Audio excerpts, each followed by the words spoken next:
大家好，欢迎你再次来到读书有道，一同探索生活的深度，感悟人生的宽度，分享智慧的高度。今天要跟大家分享的是，人越安静，越有力量。周国平深刻阐述，人生的卓越境界在于一种深沉而丰富的安宁。这样的安静源于摆脱了外界的诱惑，而丰富则来源于内在心灵的珍宝。宁静赋予人内心无比强大的力量，在寂静中倾听雨的细语，在宁静里凝视山的静美。这样简单纯粹的时光，就已经是一种无比的享受。静能够孕育智慧，并自然达到一种圆满的境地。安静富有的起始，我深爱这段话语，让我们让内心宁静安定下来，在工作和生活中保持踏实和勤恳，在与人交往中保持和顺。一切这些实际上是你的真实的守护神，你自己就是你的神灵。只有当你不再焦虑，不再喧闹，你才能整理好自己的生活，系统地做好每一件事。安静是从他人的喧嚣中抽身，回归到自己的世界。文学家钱钟书拥有无数敬仰的追随者和粉丝，许多友人慕名而来，愿与他共度时光，他却选择闭上大门，安静独处。一位女士醉心于围城，写信给钱钟书，渴望与他见一面。钱钟书却以轻描淡写之词婉言拒绝，若你吃了一只美味的鸡蛋，又何必非要见到那只母鸡呢？他的社交圈极为简约，一生只与妻子、女儿及几位亲密朋友往来，其余的时间则在安静中钻研学问、写作。高质量的安静胜过低质量的热闹。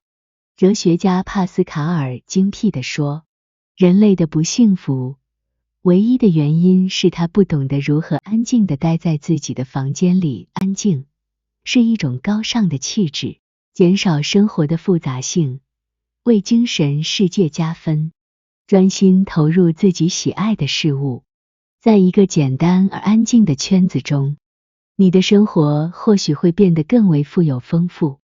越安静，越洞察生活。叔本华明智地指出，精神富有的人会追寻一种宁静且简单的生活，因为一个人内在越丰富，对外物的渴求也就越少。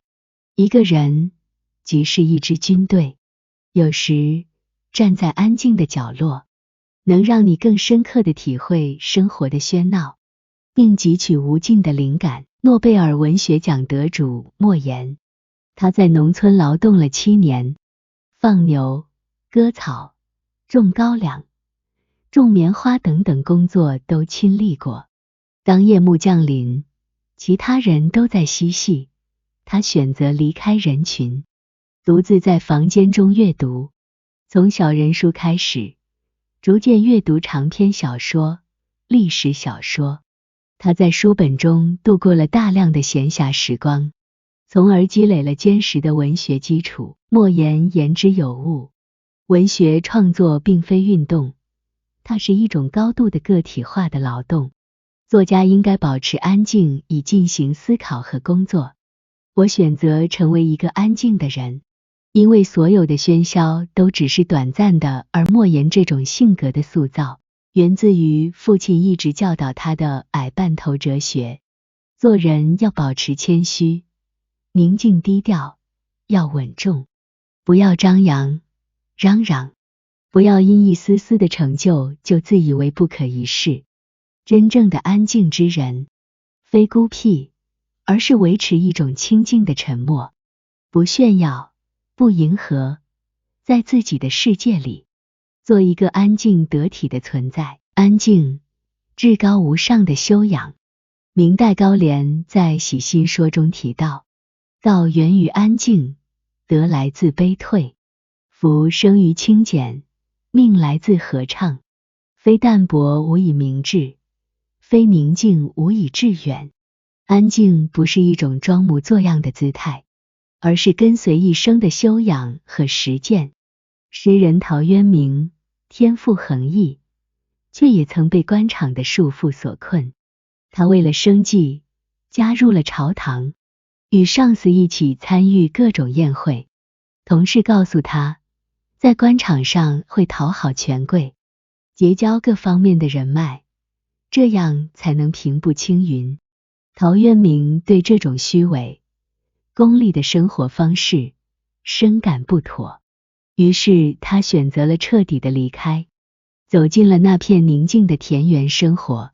宁静而卑微的生活带给了他无尽的诗意和灵感，也让他成为了一位千古流传的伟大诗人。总结：愿你在喧嚣中不失安静，在热闹中保持冷静。愿你在追逐中不失方向，在拥有中不忘本心。寻找一个安静的角落，聆听内心的声音，与自己对话，与生活和解。